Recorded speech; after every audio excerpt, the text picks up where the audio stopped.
Desde rebocar plataformas de petróleo imponentes a ônibus espaciais prontos para partir, aperte o cinto de segurança porque a gente vai dar uma olhada nas maiores coisas já movidas.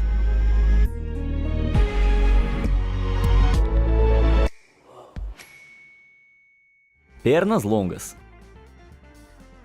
Com mais de 470 metros de altura, a plataforma Trolley, encontrada no meio do Mar do Norte, é uma estrutura super plana. No total, essa plataforma usada para extrair gás natural do campo de gás Troll mede aproximadamente a altura do Central Park Tower, o 15º edifício mais alto do mundo. Não que você consiga dizer isso olhando para ela. Essa plataforma é composta principalmente de 4 pernas, que medem pouco mais de 300 metros e vão até o fundo do mar. A questão é, como é que algo tão grande veio parar aqui? Essa gigante foi construída em um cais perto da vila de Vax, na costa oeste da Noruega. Depois que as pernas terminaram de ser construídas, elas foram enchidas com água até ficarem praticamente submersas. Depois disso, os engenheiros rebocaram a plataforma do Trolley sobre as pernas. Depois que a plataforma estava flutuando acima das pernas, a água foi bombeada para fora delas, gradualmente as elevando para fora da água e mais perto da plataforma acima. Depois de tudo isso, em maio de 1995, a Trolley estava finalmente pronta para sua jornada. Agora, os envolvidos tinham a pequena tarefa de levar a estrutura de 1,2 milhão de toneladas de watts até o campo de gás Troll, a mais de 190 quilômetros de distância. 10 rebocadores tiveram a tarefa nada invejável de rebocar essa estrutura imponente. Devido ao tamanho da operação, os rebocadores, que geravam 130 mil cavalos de potência, não conseguiam viajar a mais de 3 km por hora. Como resultado, os barcos levaram nada menos do que 7 dias até finalmente chegarem ao destino. De lá, eles encheram novamente as pernas do Trolley com água, até que ficassem apoiadas no fundo do mar, a mais de 300 metros de profundidade, onde foram mantidas no lugar por meio da fixação de baldes de sucção na base da estrutura, que se agarram ao fundo do mar por meio de uma vedação de vácuo permanente. Com as âncoras no lugar, a água foi bombeada para fora das pernas mais uma vez, finalmente concluindo essa enorme operação. Veículo aposentado.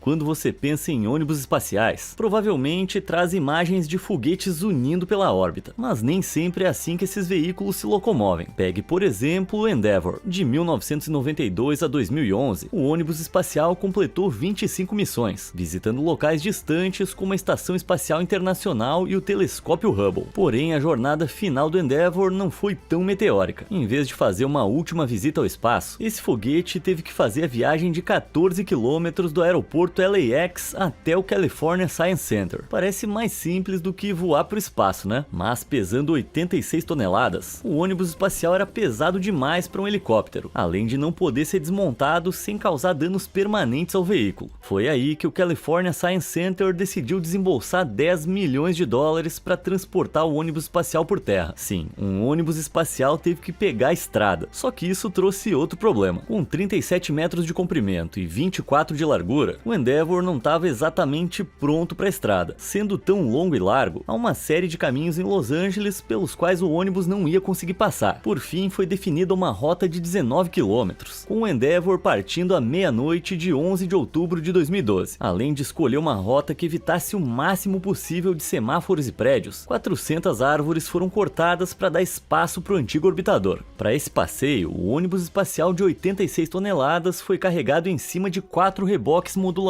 autopropelidos. Esses veículos de vários eixos, controlados por computador, permitiram manobrabilidade e estabilidade precisas ao mover o ônibus espacial por uma rota tão movimentada. No total, levou 2 dias para fazer o transporte para sua nova base no California Science Center. E pensar que antes esse ônibus espacial andava a 27 mil quilômetros por hora no espaço. Ainda assim, o esforço para arrastar um ônibus espacial de 37 metros de comprimento pelas ruas de Los Angeles faz desse um dos feitos de transporte mais impressionantes da história. Baleia gigante.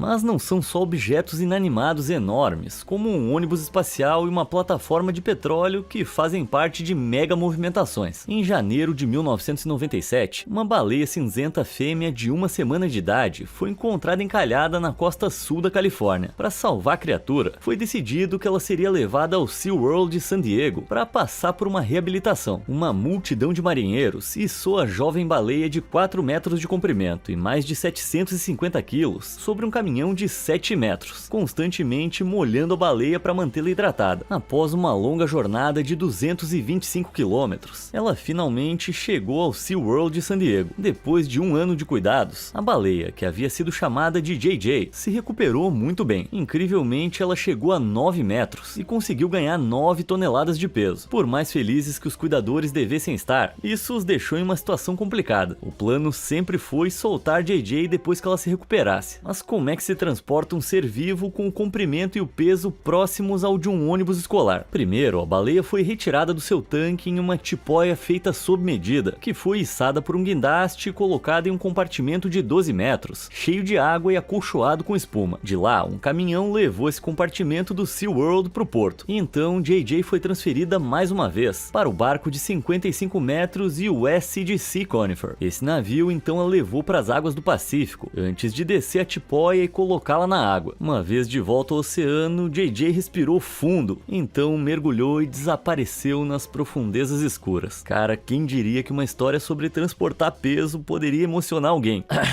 Vamos pro nosso próximo movimento gigantesco. Transporte transformador. Em 2017, o McLaren Engineering Group embarcou na sua própria missão de transporte. Eles foram encarregados de mover um gerador de vapor de recuperação de calor. Esse é um equipamento muito importante em usinas de energia, usado para capturar calor residual de turbinas a gás. O gerador que a McLaren moveu tinha impressionantes 40 metros de altura e pesava cerca de 40 toneladas. Essencialmente, essa carga tinha altura próxima ao Arco do Triunfo e pesava tanto quanto 70 casas americanas padrão. Além disso, o McLaren Engineering Group teve que transportar esse negócio por mais de 200 quilômetros, desde Ravenna, em Nova York, até uma usina de energia em Sewaren, Nova Jersey. Não é surpresa que foi decidido que essa carga enorme era alta demais para fazer uma viagem em terra. Em vez disso, foi decidido que a melhor rota seria pelo rio Hudson. Então, uma frota de 5 reboques modulares autopropulsados colocou o gerador em uma barcaça de 122 metros, que seria rebocada por 3 rebocadores. Felizmente, o gerador tinha tamanho suficiente para permitir que a barcaça passasse logo abaixo das pontes, com algumas oferecendo apenas 3 metros de distância. Essa carga era tão estupendamente grande que a barcaça até emitia luzes de marcação vermelhas e brancas para alertar pequenas aeronaves da sua presença. Mas, incrivelmente, após 36 horas na água, viajando a uma velocidade de lesma de 8 km por hora, a unidade gigantesca chegou ao seu novo lar em Sewaren, uma missão monumental. Levando a liberdade.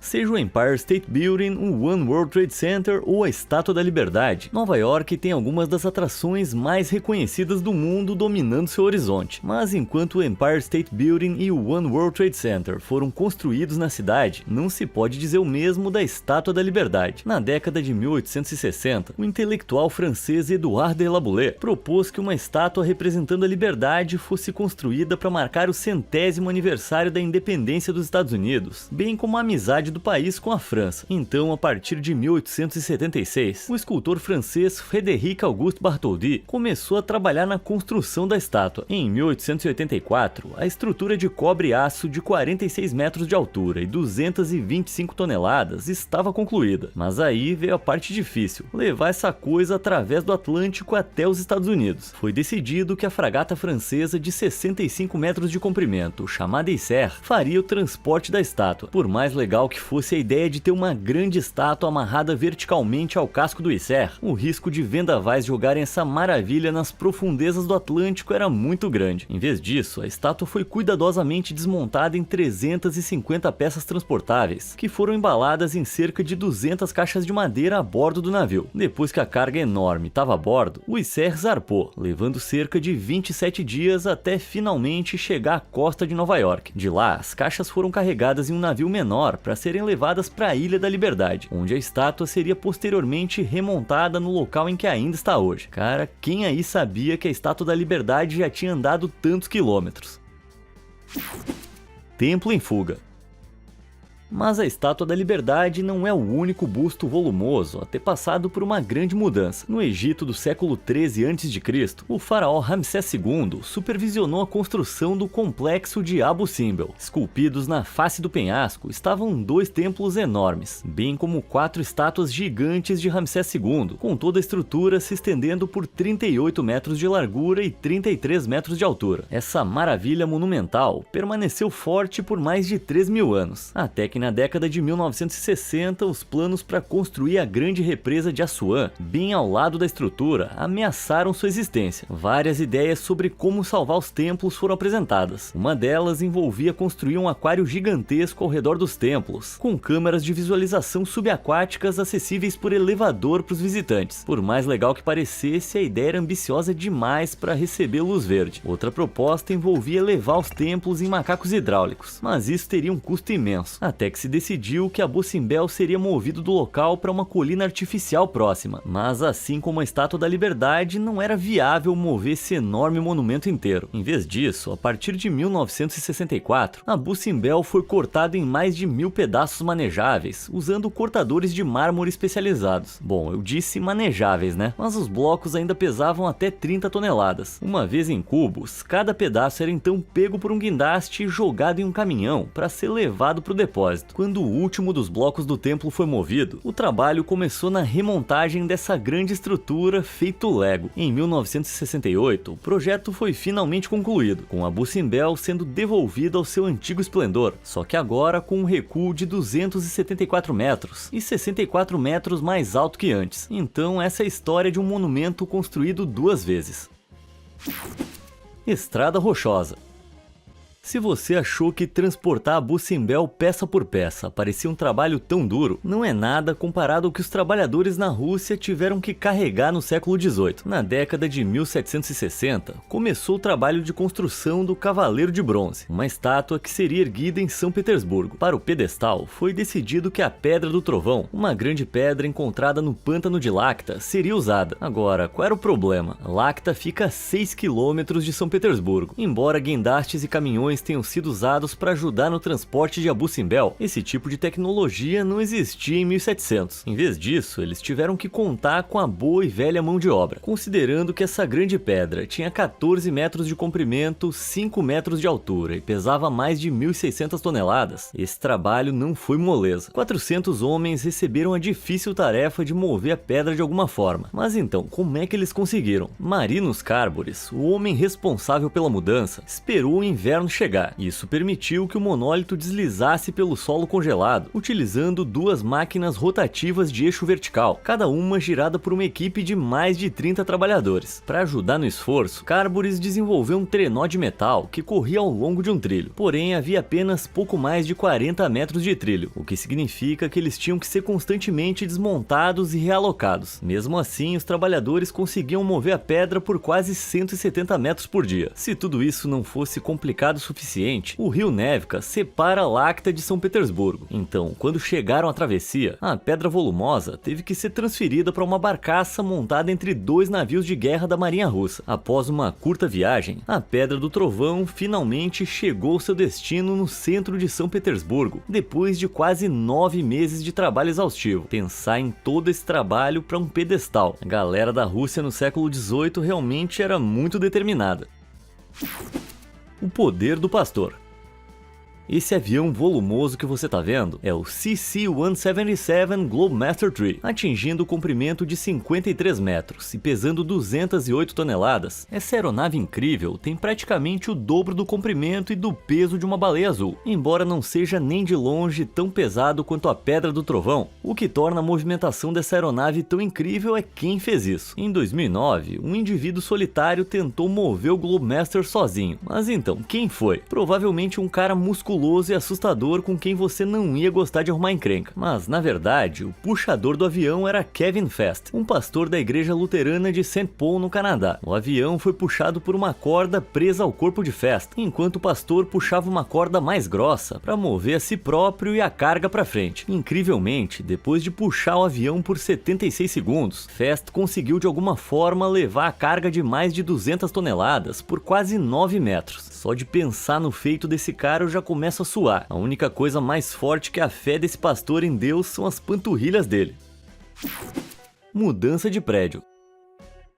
Se você já se mudou de casa, sabe o quão estressante é o processo de carregar todos os seus pertences de um lugar para outro. Ainda assim, é bem mais tranquilo do que uma mudança de casa que aconteceu em Wuhan, na China, no ano de 2016, onde o próprio prédio foi movido. Na verdade, isso nem era uma casa, era Hankou Yong Fire Association, um enorme prédio de 3 andares, atingindo 34 metros de altura e pesando impressionantes 16.650 toneladas. Em 2016, grandes obras de demolição estavam ocorrendo em Wuhan, mas como a Hankou Yong Fire Association era considerado um edifício histórico, foi decidido que ela seria realocada em vez de removida. Mas então, como é que isso foi feito? Embora poucos detalhes específicos tenham sido compartilhados publicamente, com base em outras movimentações históricas semelhantes de grandes edifícios, é provável que o edifício tenha sido escavado e reforçado antes de ser erguido usando macacos hidráulicos. Depois de ser ligeiramente elevado, ele poderia ser deslizado por esses 6 grandes trilhos de concreto, permitindo que a estrutura elevada fosse rolada por 36 metros pela estrada. Embora a Hankou Yong Fire Association tenha se movido apenas uma distância um pouquinho maior do que uma quadra de basquete, essa delicada mudança levou 11 dias no total. Então, da próxima vez que você tiver com medo de se mudar, lembre-se que as coisas podem ser bem mais estressantes.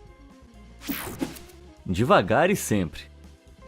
Olha o tamanho desse negócio. O que você tá vendo aqui é um vaso divisor gigante. Caso você não saiba, esse é um grande equipamento industrial usado na indústria petroquímica para ajudar no processo de refino de petróleo e gás. No total, esse divisor em particular mede quase 100 metros e pesa mais de 800 toneladas. Só para você ter ideia, essa coisa tem o mesmo comprimento de 18 limusines e o mesmo peso de 4 Boeing 747-400S. Caramba, que trambolho! Viajando de Edmonton, no Canadá, o divisor estava indo para o complexo petroquímico Heartland, que fica próximo em Fort Saskatchewan, a cerca de 24 quilômetros. Uma viagem simples em circunstâncias normais, mas não quando você tem que mover um divisor tão grande. E se isso já não fosse um grande desafio, a viagem era em janeiro, o que significa que eles teriam que competir com superfícies escorregadias também. Foi decidido que o divisor, que estava preso em 2 linhas de reboques Schoerle Intercombi, seria puxado por 2 caminhões pela frente e empurrado por mais 4 por trás. Levando em conta o tamanho da carga e as condições de frio, o divisor, que ocupava toda a largura de uma rodovia de 2 pistas, percorreu sua rota meticulosamente planejada a uma velocidade sensata de 14 km por hora. E claro, muito mais devagar nas curvas cuidadosamente coordenadas. Grande parte da rota ocorreu no High Load Corridor de Alberta, uma rede especializada de estradas com obstáculos mínimos e pistas mais largas, para lidar com o transporte de cargas gigantescas como essa. Finalmente, após 3 dias de trajeto, o divisor gigantesco chegou ao seu novo lar no complexo petroquímico Heartland. E foi assim que o ditado devagar e sempre venceu mais uma.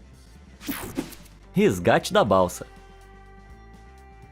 Em abril de 2014, o MV Sewol, uma balsa de passageiros que viajava para a ilha de Jeju, na Coreia do Sul, virou tragicamente após fazer uma curva fechada, enquanto lutava contra uma forte corrente. 3 anos após o desastre, tentativas foram finalmente feitas para salvar o naufrágio. No momento do acidente, o enorme navio pesava mais de 6.800 toneladas e transportava mais de 3.600 toneladas de carga. Como você pode imaginar, levantar quase 10.000 toneladas de peso do mar não é fácil. Para começar, 2 enormes barcaças foram colocadas de cada lado do naufrágio. Vigas foram então instaladas abaixo do navio, cavando no fundo do mar. De lá, cabos foram presos a um sistema de macaco hidráulico nas barcaças, que puxaram o navio lateral para a superfície. Depois que o MV Sewol foi retirado da água, coube a essa mega máquina, o guindaste flutuante Hyundai 10.000, içar o navio para uma posição vertical. No total, essa engenhoca de garras é composta por 2 lanças de guindaste de 180 metros de comprimento, acompanhadas por 2 conjuntos de suportes traseiros, medindo 70 metros de altura cada um. Para içar o navio para cima, os 64 cabos de aço do guindaste são presos aos 2 lados do navio danificado, permitindo que o guindaste puxe o MV Sewol para cima, inclinando gradualmente o corpo da balsa. E voilá! Pode não ser a operação de transporte mais longa que a gente já viu, mas um navio enorme sendo içado por um guindaste ainda maior, realmente é algo bem interessante de ver.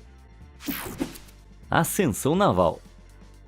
Agora, não dá pra falar de supermotores no mar sem mencionar os barcos que se elevam pra fora d'água. Sim, você ouviu direito. E não, isso não é nenhum tipo de magia. Na verdade, isso se deve a essa invenção engenhosa, conhecida como barco elevatório. No mar, esses barcos flutuam na água como qualquer outro. Porém, eles também são equipados com 3 ou 4 membros longos, conhecidos como pernas de tubo, que podem se estender até 67 metros de profundidade na água. As pernas são controladas usando um sistema de elevação que as baixa até o fundo do mar, onde podem ser fixadas com segurança em uma plataforma pré-construída ou penetrando no solo. Além disso, essas pernas podem ser retraídas e estendidas verticalmente, o que significa que o casco do navio que antes estava na superfície pode ser levado a uma altura inebriante. Agora, você provavelmente está se perguntando por que um navio precisaria estar a dezenas de metros no ar. Bem, ao elevar o casco para fora das ondas, os barcos de elevação são capazes de fornecer uma plataforma estável para os trabalhos de construção e manutenção, que são realizados em plataformas offshore de petróleo e gás. É realmente um movimento de ascensão das embarcações. Plataforma plana.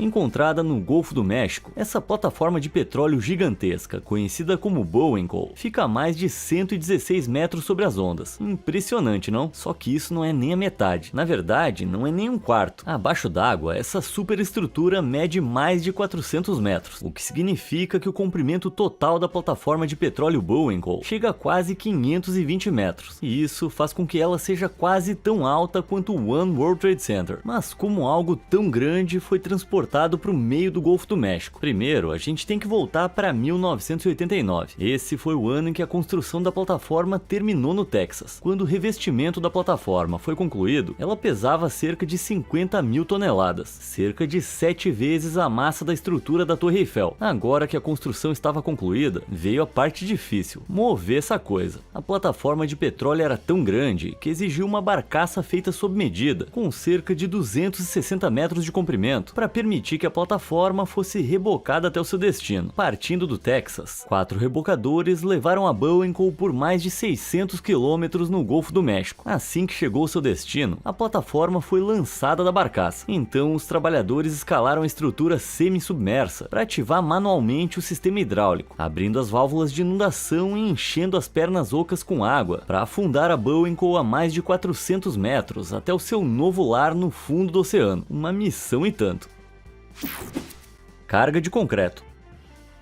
Na bacia Jeanne d'Arc, a mais de 4.000 quilômetros a nordeste da volumosa Bowenkohl, fica o local de outra construção enorme. Essa é a estrutura baseada em gravidade de Hebron. O campo petrolífero de Hebron, localizado na costa de Newfoundland, no Canadá, exigiu a construção e o transporte de uma estrutura enorme baseada na gravidade, também conhecida como GBS, para extrair petróleo. As estruturas baseadas na gravidade recebem esse nome pelo fato de serem ancoradas ao fundo do mar pelo seu tremendo peso, e esse gigante de concreto em particular forneceria estabilidade para a plataforma de petróleo que fica acima. Após a conclusão da construção do Hebron GBS em uma doca seca, a estrutura atingiu uma altura impressionante de quase 120 metros. Além disso, o Hebron GBS também consiste em mais de 127 mil metros cúbicos de concreto, o suficiente para encher mais de 50 piscinas olímpicas, o que significa que esse titã chega a mais de 650 mil toneladas. Então, como é que algo tão pesado acabou a mais de 350 quilômetros da costa de Newfoundland, com muitos reboques? No total, foi preciso o poder de vários rebocadores, que conseguiram rebocar o GBS para o seu novo lar. Parte do projeto do Hebron GBS incluía esse chamado caixão, uma estrutura grande, oca e estanque, que mantinha a flutuabilidade do Hebron GBS enquanto ele era rebocado para o mar. Sendo uma estrutura de tamanho tão estupendo, os rebocadores não conseguiam selar muito rápidos. Viajando a pouco menos de 5 km por hora, levou 2 semanas até que o GBS chegasse ao seu destino na bacia Jeanne d'Arc. Dali, a água foi bombeada para o Hebron GBS, enviando-o para sua posição final. Parece que deu trabalho, mas considerando que o Hebron GBS agora bombeia cerca de 150 mil barris de petróleo por dia, parece que essa jogada valeu muito a pena. Por que cargas d'água?